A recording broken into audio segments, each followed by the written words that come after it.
if you have a partner, if you have another owner in your fire protection company, you should consider like a business marriage. Like you should both know you're in it for the long haul, and any eventuality that happens where one of you wants to get out or how things can be covered should be fully documented and thought through. A lot of times people will not do this.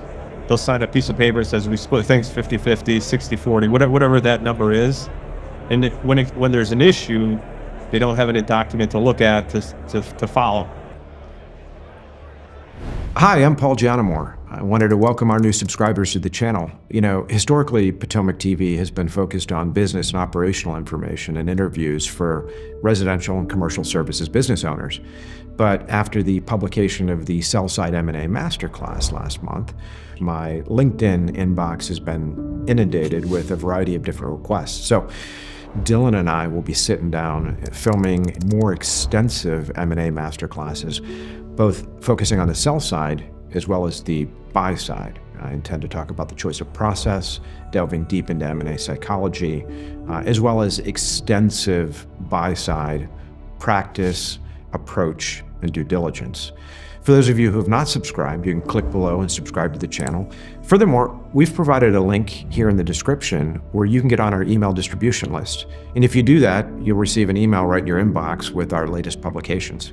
Feel free to put a comment below on the types of things you want to see. I mean, this channel is largely driven by you, the viewer, and what you want to see from us. Again, thanks for joining us here at Potomac TV.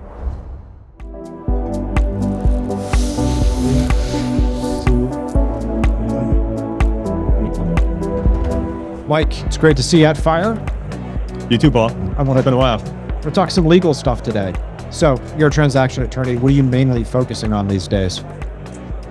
So the practice is mainly buying and selling companies. So we represent a lot of people who own a company, who are selling it to an acquirer, either strategic or private equity-backed buyer. We do general corporate practice. We assist companies when they bring in different investors, different owners, buy sells between them. We assist with some contracts and general corporate practice. Basically, we act as an outside general counsel to a lot of business owners in different service industries, fire protection being one of them. When you think about the fire protection businesses,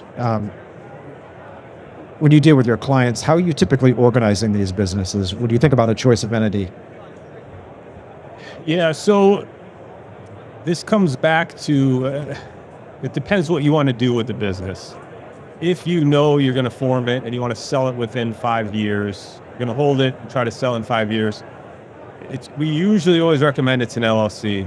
It's more flexible. You can bring in different people. You can bring in investors. You can allocate things between the owners in an infinite amount of ways. It's very, very flexible. The only time we'd recommend maybe a C Corp is if the owners say, I know I'm going to sell, it's going to be 5 years, and they want to get QSBS, the qualified small business stock. So if you actually own stock in a C Corp that you sell after 5 years, you can have gain exclusion on it. And it can work out very favorably for it. The problem is you're in a C Corp for the 5 years until you sell, at least 5 years until you sell. But these days, if I was recommending it, I generally would push an LLC, which you can also elect if you wanted to be an S Corp. So let me ask you about that. How does the qualified small business classification work? So you form a C Corp, and then if you sell after a 5-year period, what's excluded? What gains are excluded from taxation? So it's an exclusion, and it's set by Congress, and they can and do change it year to year. So the problem is you don't know what it's going to be in 5 years, so it's somewhat of a gamble. Sometimes there's 20%, sometimes 60%, sometimes 80% of capital gain. And it depends really when you sell. Right now, I don't actually know what it is. I'd have to look, but it's worth it if you know you're going to sell. You probably should do it if you, and I know, I'll put it this way. A lot of people form their first company and they'll do it the standard way. And after they sell the first time, I get some second round people who have already sold a company and gone through it and know what it's like. And they always will form a C Corp and try to do QSBS. But you're pretty much defaulting to LLCs. Is that right? Correct. Correct. LLCs. I mean, sometimes LLCs we prefer because you can do anything that you can do under law with an LLC. If you know you're going to be an S corp, because that's just what it's going to be. Only if you know how much salary you're going to pay to the owners, then an S corp does make sense. Just save a little bit of tax on it if you're formed as an S corp. You save it on paying the payroll tax instead of the self-employment tax. That's really the only difference. I want to talk a little bit about setting up non-competes. So you practice around the country, but you're based in New York. So when you think about the new legislative and regulatory dialogue around non-competes, what does this mean for owners now? What are you suggesting to your clients? Yeah, so the non-competes situation is the FTC, the federal government is not in favor of them. Eventually we'll see something come out of a leave to potentially ban them or limit them with respect to employees.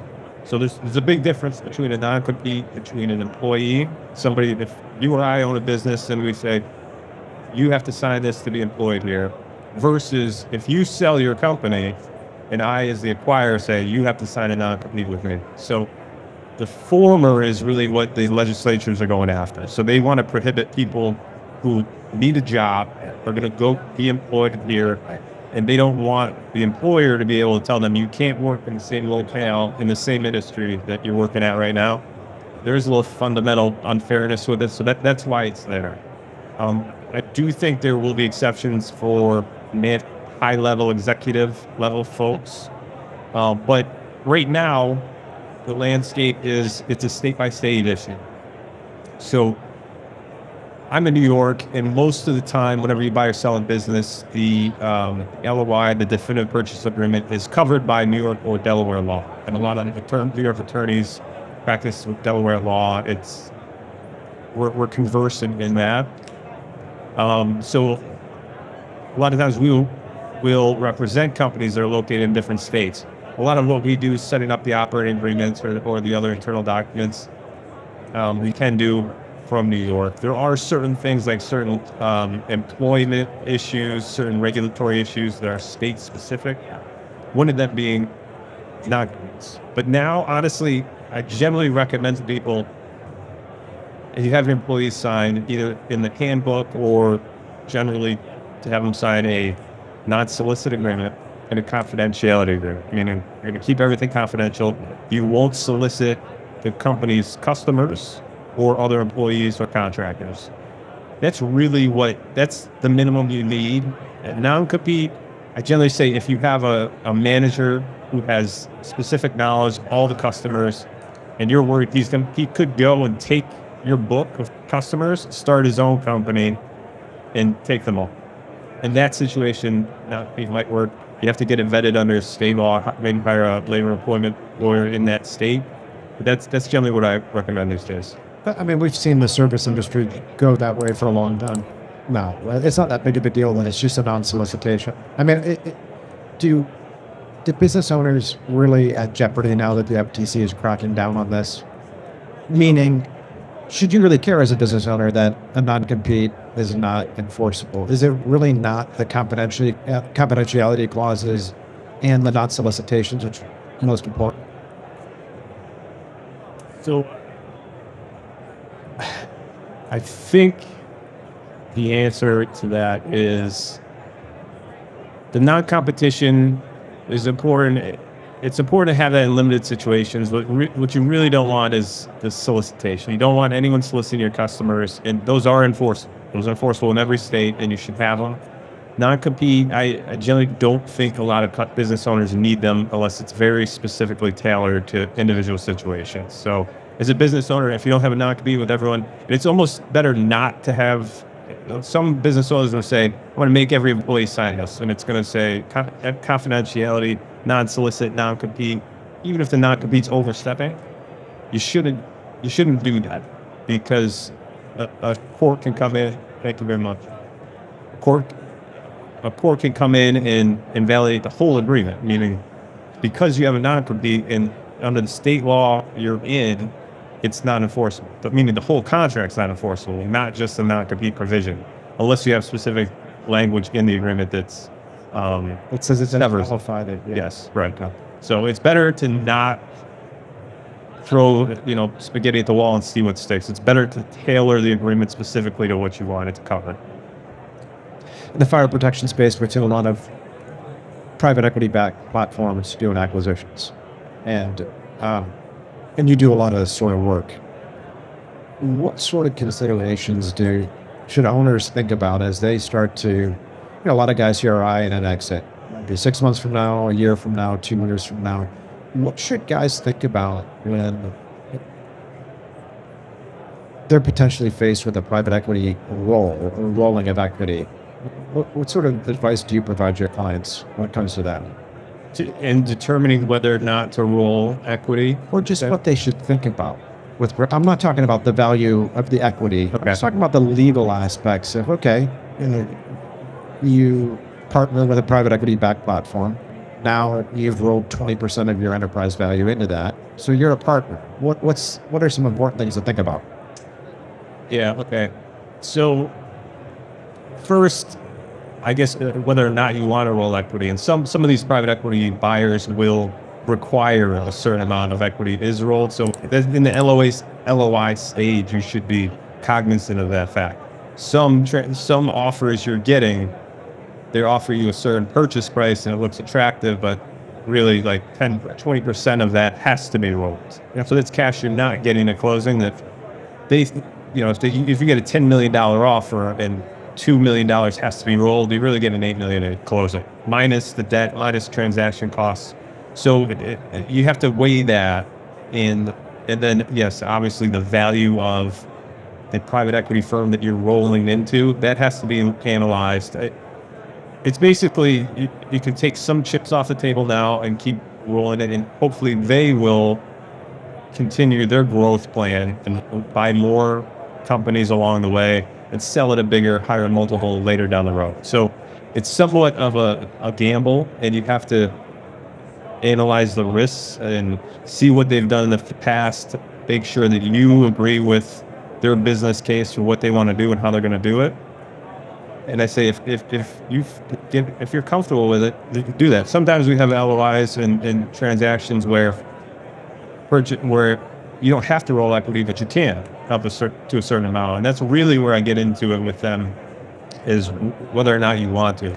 But a lot of times, if you do roll equity, you're going to have to sign an operating agreement of the private equity buyers council drafted. It'll be a private equity document, 100 pages long. It's going to have more strict non-competes that you may have gotten in the purchase agreement. Let's talk about that. What does that mean?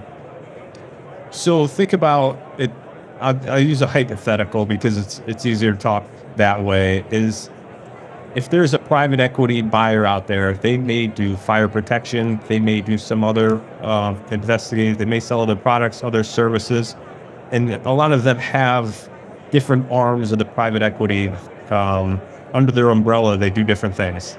And sometimes you're going to get equity in not just one platform, but in a higher level entity that's going to cover different industries. And when you sell your company, say you and I own a business and we sell it and it's in New York, we are going to be restricted in the purchase agreement from competing against the acquirer in New York, usually some other states, sometimes surrounding states, and for 5 years at least. However, if you roll equity, you're going to have that same non-compete in the purchase agreement. Then you're going to have a separate non-compete in the operating agreement where you're rolling the equity into, that's going to cover everywhere. All the lines of service. All the lines of services, anywhere they do business now or they ever do business. So it's kind of an expanding non-compete that grows and grows. So I tell guys, if you're going to retire and you're getting out of these industries and none of these service industries are a problem, well, if you think you're going to go start, some other service company in a nearby state, you won't be able to. You will be prohibited from doing it. So that's really what we get into. And some of these guys, you have to understand what the owner of the business wants to do after they close. And a lot of times, attorneys don't ask them. But I always do, because I want to know that. They're saying, well, I'm going to go and help my son start a business, one state over. you have to know what that is. You have to be able to address it in the documents. And sometimes those guys shouldn't roll equity, or if they do, they're looking at a problem that they could avoid. So if you're a seller and you sell a private equity backed platform, you roll equity, say 20% of the purchase price. You've decided it makes sense. What sort of rights do you have as a seller when it comes time to exit? Do you have the ability to do you have to wait until the private equity firm sells the platform? Are you able to exit early typically? Or what are you normally seeing in these equity participation agreements? So you're along for the ride. You have no real. I mean, you're an owner. You get information rights. You're going to get the P&L. You're going to get the balance sheet. You're going to get some of the reports that they want to give you. Generally, we'll have full information rights that the investors get, but they generally treat you like any other investor. So you do get a little more than you would as just a regular member, but you have no say. I mean, you don't really have a lot of votes. Sometimes if you're sell a platform or you sell a big enough company, you may be able to get, a board seat or an advisory seat on the board of directors of the actual platform, but that's rare. That's rare. Usually you're along for the ride, you own the equity, you get the information rights. Even if you want to get bought out, they don't have to buy you out. You're literally along for the ride until they sell or not. And you have to understand that the life cycles of the private equity platforms. It's 5-year to 10-year plan and you have to figure out where they are, how much money they deployed, how much money they're going to get to understand that time frame. So there's a couple different levels to it, and each acquirer is different. But generally, the whole thing is similar as to how it works. On the M&A side, if you think about the last 5 years, how much of your transactions are done with private equity firms now, or private equity backed firms today versus 5 years ago? Yeah, that's a good question. So we used to do a lot of transactions with strategics, which are the large companies in the industry, which come in and they'll buy smaller companies in areas they want to add on as a new platform or to pull in and have under one of their existing platforms. And recently, I mean, within the last 5 years, it's really changed. Private equity has gotten hungry. They've got a lot of money, and they're coming into new industries to buy things up, which is a great opportunity if you own a business in one of these industries that they're targeting, fire protection being one of them. But now most of the buyers now are private equity backed. I would say more than half, if not 3/4. Right.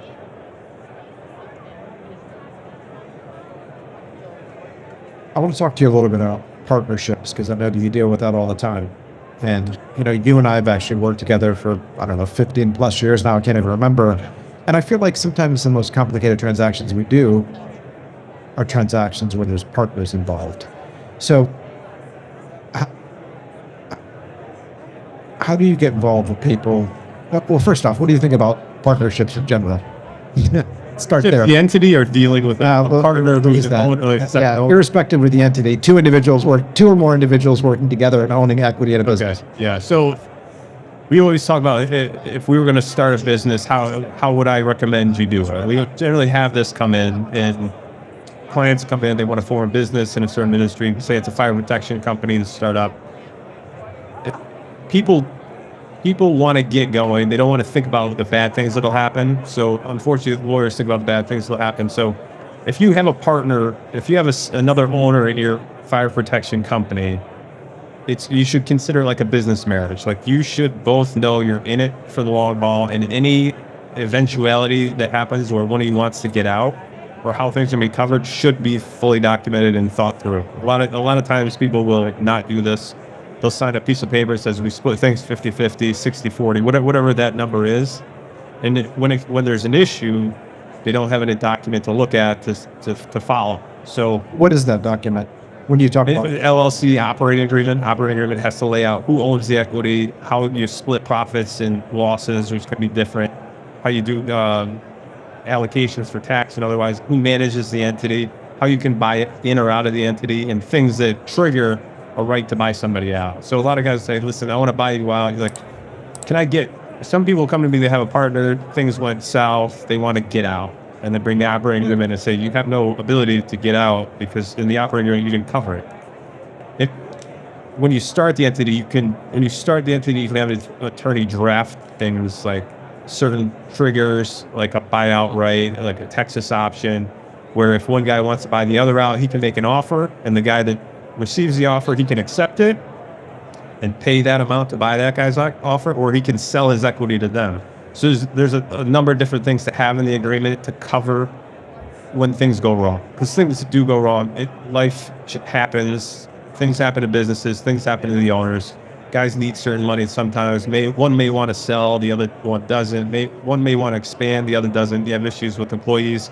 So you generally have to cover all that. And we've seen a lot of things go bad. So you should sit down, you should go through, you should cover who determines what in what situations. And even if it is 50-50 and vote, you can have things in there because there will be a time where, well, I'll put it this way. If you have 50-50 vote, there will be a time where one will vote yes, the other will vote no. And that's essentially the guy that votes no wins because nothing happens if there's not affirmative consent from both.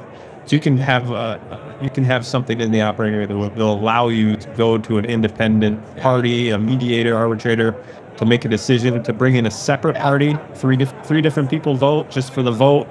So there's a lot of different things you can do, but you have to work that in up front. By the time you come to a lawyer later on, it's almost too late. Of the small and mid-sized businesses you see, how many actually have a bona fide operating agreement or formal shareholder agreement? Well, some of them may have one, but actually, it's not sufficient. Like it might cover the basics if they're lucky. A lot of times it won't have a lot of the normal kind of, we call it buy sell. Just general term is it covers the buying and selling of the equity if something happens, and all the other eventualities of management and everything else that come into play. So very rarely does it cover everything we want to see. And a lot of times we end up selling businesses that don't have them, and we have to go back and recreate them. And we have it, we'll deem this as if you drafted this 20 and signed it 10 years ago when you started the company.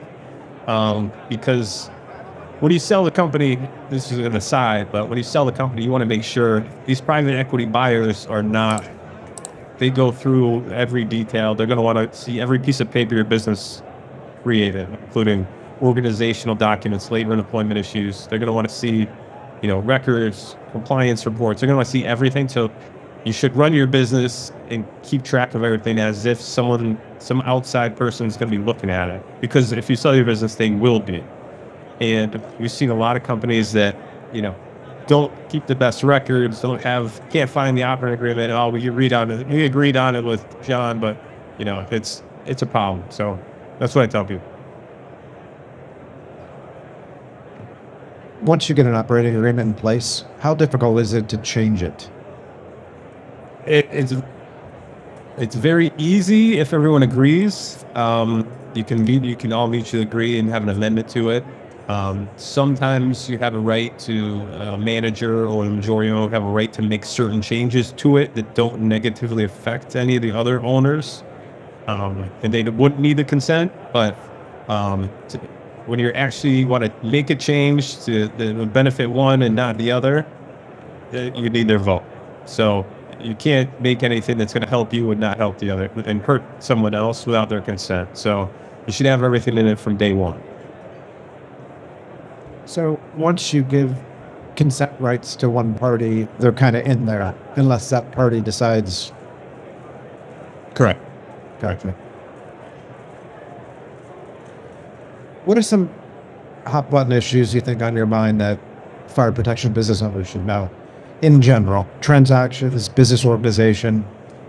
Yeah, I think it's important when you should set everything up. I guess what we normally do if somebody came to me to form a new company that they wanted to run or they wanted to sell down the road, you would say your organization documents. If it's a single owner, easy enough. If you have a partner, you have to have an operating agreement, shareholder agreement, whatever it is, to cover those eventualities we've talked about. You have to have, employee handbook, and your form agreements with your customers are probably the most important thing to cover. And those should cover, the type of warranty you give, the service level, the pricing, how you get paid, when you get paid. all that should be, because if you're going to have an issue when you're operating the company, it's generally with a customer that's not paying you or wants to make certain changes or isn't happy with what you did. And the agreement should cover a lot of that. The other issues you're going to run into are employees. So like non-solicit should have a full employee handbook, things of that sort. And then there's some compliance issues. There's NFPA, there's all these things, there's a code, which is, there's a standards in the code, and the code is a legal authority that municipalities have. A lot of times they'll adopt or incorporate a standard, and a lot of the fire protection guys that own these companies know these very in depth.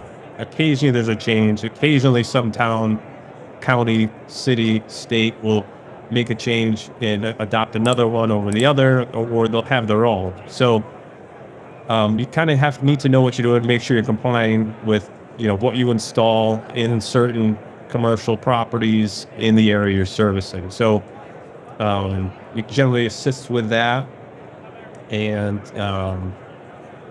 that's about it. You're in New York, but you do transactions all across the U.S. I mean, how does that work from a licensing perspective?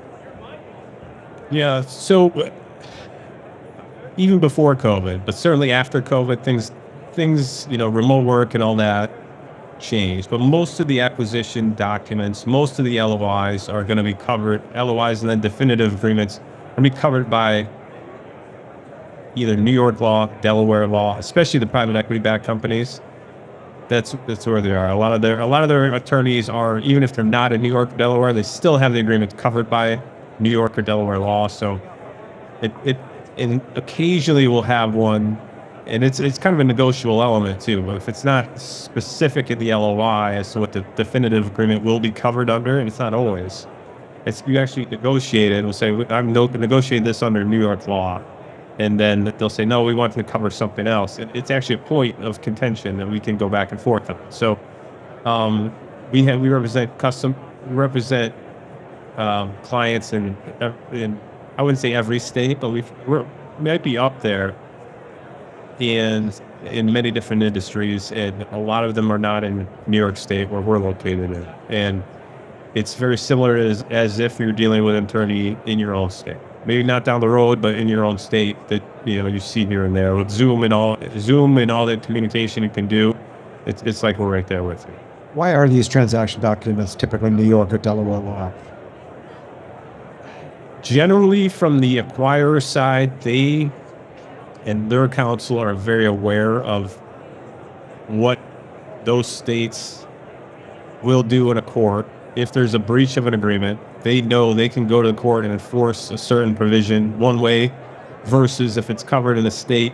They're heavily adjudicated already in New York and Delaware. Right. There's a body of law in each of those states where they almost know exactly what it covers. So say, I have this provision, we'll try to enforce it. We know we can do that in New York, we know we can do that in Delaware. And there's certain things that are different in purchase agreements and operating agreements. So you can do certain things in Delaware and not in New York, vice versa. And we all know that. And it's rare it's not covered by New York or Delaware law. So what's the big difference for you in dealing with a private equity-backed acquirer versus the old school strategics? From a legal perspective, what are the big differences for you? I mean, I know it seems like it's a lot more work. Yeah, it certainly is. I mean, the private equity-backed companies, they will use generally a bigger law firm, medium to big law firm, and they treat it as if they're, what are the size of the purchase price, the size of the target company selling? They treat it as if they're buying a Fortune 500 company, full purchase agreement, full disclosure schedules, team of attorneys on it, and they'll run it.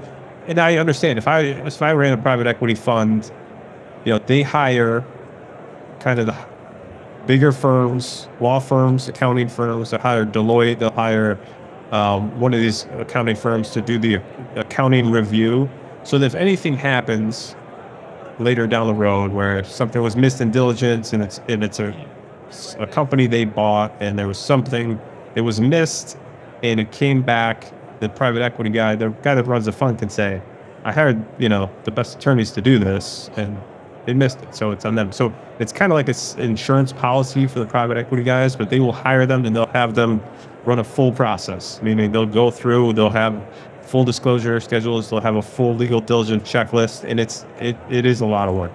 They go through everything again. They'll go through every piece of paper. They want to diligence everything. They want documentation on everything, and it's very tedious. Takes a lot more time, and I generally tell people, if you're selling to a private equity firm versus a strategic, you're going to be spending a lot more time in legal diligence. I also tell people, when you're evaluating an LOI, you should consider you're going to have a much easier sale to this strategic buyer than you would if you sold to this private equity buyer. So think about that $1 million extra I get. Why is that? Well, so if I'm buying a business, I will, if I'm buying a fire protection company, I'm going to want, well, put it this way. If I'm buying let me speak frankly on some of the private equity companies. They come into different industries, some of which they're not familiar with. So they will come into, say, the fire protection industry. New private equity fund is coming in. They're going to buy a company, get it under LOI, and then they are going to basically, they and their agents and representatives have to learn how the business is run. Sometimes I think some of them get things under LOI just to learn more about the industry, and maybe they don't move forward with it. I've seen that. They get it under LOI to learn about the company, to see how the business runs, and then they want the owners to educate them on it. And then the whole process is, even after the closing, you're probably still running. If you're an owner, you're probably still running for a private equity company in that situation, because they're going to need you.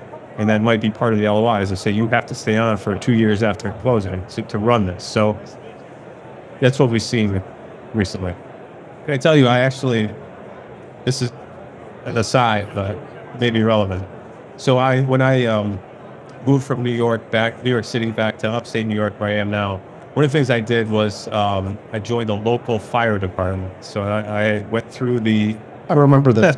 Yeah. So I am a card-carrying firefighter. They call it firefighter 1. It's called EFO, which is basic exterior firefighting operations, and IFO, which is interior firefighter operations. And so I'm familiar with all the NFPA regarding that, and uniforms and all the things that a volunteer firefighter would do. So you did this. When did you join? 3 years ago. Okay. Why? Just curious. I possibly midlife crisis. I don't know. But one of my friends did it, and he said it was, I'll put it this way, his attorney, all these not-for-profits ask you to be on the board and to contribute and to get involved in the community, and figured this would be interesting and fun and different, and it won't be just sitting on some board of directors for a local nonprofit. It'd be actually doing something. So one of my friends had done it. He's an attorney too, and he convinced me to do it, and I did it. And it was a class at night once a week for a couple of weeks, and a test, which the written test I did fine on. The physical test was a little harder, but I passed. Yep. And it's been fun. I'm more involved now with the less physical stuff, more administrative stuff. It's on the board for the local fire department, and help with some of the legal aspects and some of the financial items as well. Do you still go out on fire calls? When I can. It's rare. I'm still authorized to. Yeah. I have 2 young kids, so it takes a lot of time from that when I'm not working, which, there's not a lot of time left after that. But yeah, the pager goes off and you can make the call if you can. It's volunteer department. So you're based in Syracuse. I guess Syracuse would be an actual real fire department versus outside of Syracuse. Yeah. So in New York State and a lot of other states, large cities are generally paid. They had their employees, and the firefighters actually work for the city. They stay there. They're on a couple of different shifts. Outside of large cities, it's almost all volunteer, which you think about it, there's no pay, there's no compensation. There is, so it's really people that want to give back. And this is everywhere outside of a city in upstate New York. So there's just a couple cities throughout upstate that have their own departments, but everywhere else is a volunteer department, and I see some firefighters here, and they're everywhere. They cover a smaller geographic area than you might think, and each town, village may have their own. Gotcha. All right. So you're still doing that. I'm still doing it when I can. Okay.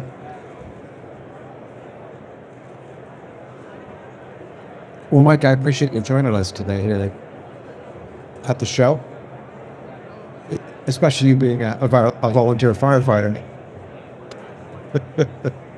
Well, I'm happy to be here. This is a good time. Potomac puts on a nice event here, and it's good to see different people from the industry, firefighters, fire protection owners. So, yeah, appreciate you having me here. Right on. Thanks, Mike. Thank you.